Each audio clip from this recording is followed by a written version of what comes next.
મહેસાણા જિલ્લાના કડી શહેરમાં ભેળસેળ યુક્ત ખાદ્ય પદાર્થોના પર્દાફાશમાં 2300 કિલોગ્રામ શંકાસ્પદ પનીર અને 1600 કિલોગ્રામ કપાસિયા તેલનો જથ્થો જપ્ત કરવામાં આવ્યો। મહેસાણા જિલ્લાના કડી શહેરમાં તાજેતરમાં ભેળસેળ યુક્ત ખાદ્ય પદાર્થોના પર્દાફાશમાં 2300 કિલોગ્રામ શંકાસ્પદ પનીર અને 1600 કિલોગ્રામ કપાસિયા તેલનો જથ્થો જપ્ત કરવામાં આવ્યો છે। આ કાર્યવાહી દરમિયાન કુલ 7.80 લાખનો મુદ્દામાલ સીઝ કરવામાં આવ્યો હતો।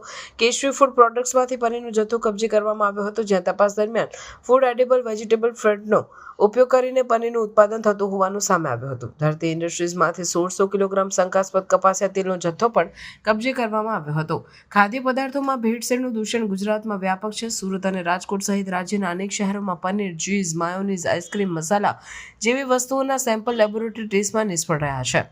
આથી સુરતના વરાછાના ધારાસભ્ય કુમાર કાનાણીએ ખાદ્ય પદાર્થોમાં ભેળસેળ રોકવા માટે કડક સજાની જોગવાઈ માટે કાયદામાં સુધારાની માંગણી કરી છે। ભેળસેળયુક્ત ખાદ્ય પદાર્થોના સેવનથી આરોગ્યને ગંભીર જોખમ થાય છે। Food and safety standard act 2006 હેઠળ જો કોઈ વ્યક્તિ ભેળસેળયુક્ત ખાદ્ય પદાર્થોનું ઉત્પાદન, વેચાણ અથવા વિતરણ કરતી જોવા મળે તો તેને 1 લાખ રૂપિયા સુધીનો દંડ અને 6 મહિનાથી 7 વર્ષ સુધીની સજા થઈ શકે છે। જો ભેળસેળયુક્ત ખાદ્ય પદાર્થોના સેવનથી કોઈ વ્યક્તિનું મૃત્યુ થાય તો દોષિતને આજીવન કેદ અથવા 10 વર્ષ સુધીની સજા થઈ શકે છે। રાજ્ય સરકાર ખાદ્ય પદાર્થોમાં ભેળસેળ રોકવા માટે સક્રિય છે।